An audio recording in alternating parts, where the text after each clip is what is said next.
Minggu ini minggu yang cukup sibuk ya, karena saya barusan masuk ke salah satu proyek baru, bukan proyek baru ya, tapi saya barusan masuk ke proyek tersebut karena ada salah satu engineer yang dikeluarkan karena saya nggak tahu sih tepatnya karena masalah apa, tapi kayaknya sih dengar-dengar karena masalah komunikasi.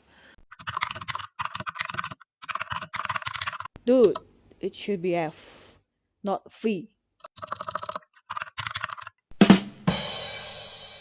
Memang Tenap memang ada beberapa gimana ya, kualitas yang diharapkan dari semua pegawai gitu ya. Nggak cuman harus bisa mengerjakan pekerjaannya dengan baik, tapi juga harus bisa mempunyai gimana ya, harus bisa berkomunikasi dengan baik, pada tepatnya seperti itu. Jadi dia baru kerja di Tenap mungkin sekitar 2 bulan, 3 bulan mungkin, tapi dia keluar dan saya jadinya yang tiba-tiba dimasukkan ke proyek tersebut dan menghandle tes yang memang tadinya itu dikerjakan oleh dia. Jadi ya agak sibuk sekali kemarin, karena biasanya kan saya waktunya sekitar 40 jam, tapi karena saya harus cover dia itu saya desain sampai dengan 44 jam. Walaupun cuman kepake 42 sih ya, karena ada beberapa tes yang keblokir dan menunggu detail dari klien. Tapi ya pada intinya minggu kemarin cukup seru karena tiba-tiba masuk ke salah satu proyek baru, proyek VIP juga, dan nggak ada masalah yang terlalu berarti ya di proyek itu ya sebenarnya. Di proyek-proyek saya yang lain juga nggak ada masalah. Satu proyek saya sudah mau sunset, jadi ada salah satu proyek yang besar sekali, saya sudah ada di proyek itu mungkin 3 tahun mungkin ya, 2 tahun 3 tahun terakhir. Itu proyek yang saking besarnya itu bahkan dibagi menjadi 2 kelompok untuk mengerjakan satu perusahaan itu ya. Saya pernah nge-tech lead project itu bukan sebagai tech lead beneran, tapi karena tech leadnya lagi cuti 2 minggu, waktu itu saya pernah nge-tech lead project tersebut, dan memang itu project yang sangat kompleks dan banyak sekali meetingnya karena kliennya itu perusahaan yang sangat besar, dan mereka itu seneng meeting gitu. Jadi setiap hari itu ada meeting dengan mereka untuk ngecek apa sih yang diperlukan hari ini, progresnya sampai di mana dan lain sebagainya. Dan karena saya bukan tech lead, saya nggak perlu ikut meeting tersebut, jadi nggak ada masalah. Tapi waktu 2 minggu itu saya nge-tech lead project itu, wah gila sih, itu memang project yang benar-benar menguras tenaga ya sebagai tech lead yang mengerjakan project itu.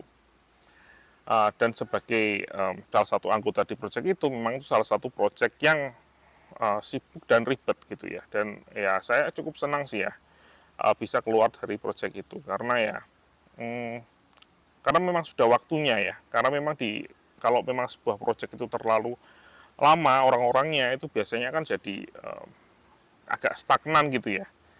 Jadi butuh orang-orang baru, dan ini memang di 3 bulan terakhir memang semua diganti pelan-pelan ya. Jadi dan ini giliran saya akhirnya akan mendapatkan project baru, dan kesempatan itu juga datang karena ada satu project itu yang engineer-nya bukan mengundurkan diri ya, dikeluarkan ya. Jadi saya bisa keluar dari project yang ini. Untuk project yang satunya lagi nggak ada. Salah satu project satunya lagi itu adalah build project ya. Build projectnya itu saya nge-tech lead, dan ini masih proses discovery, tapi agak sedikit membingungkan karena desainnya nggak jadi-jadi, belum dapat approval dari klien, masih tahap wireframe. Dan saya harus bilang wireframe-nya itu agak sedikit aneh ya buat seorang engineer. Maksudnya kayak agak nggak biasa gitu. Jadi ya kita lihat nanti apakah oke atau enggak. Sampai kemarin saya sempat harus diskusi dengan direktur engineer, itu bikinnya gimana dari wireframe seperti ini gitu ya. Terus saya harus bikin proof of concept, saya bikin aja proof of concept secepat mungkin ya, dalam waktu 1 jam yang saya punya di proyek kemarin.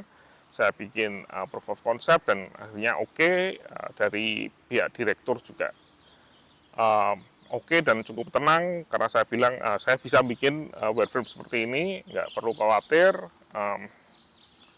yang jadi masalah itu wireframe-nya aneh gitu. Saya bilang ke dia, bikinnya tuh nggak ada masalah, saya bisa bikinnya. Cuman nanti hasilnya seperti apa saya juga nggak tahu. Tapi semoga hasilnya oke sih ya, karena saya lihat memang dari segi tim member untuk UX dan UI itu mestinya orang-orang yang jago, dan saya sudah bekerja dengan beberapa orang ini dan mestinya mereka cukup mengerti tentang bidang mereka ya, walaupun saya sedikit meragukan hasilnya untuk yang satu ini. Mungkin juga karena ada permintaan dari klien, karena kliennya sendiri memang ingin sesuatu yang beda di websitenya, ingin redesign yang benar-benar menunjukkan bahwa mereka itu perusahaan yang unik di niche mereka gitu. Ya itu aja untuk update minggu ini. Terima kasih sudah menonton. Terima kasih sudah menonton dan sampai jumpa di video selanjutnya.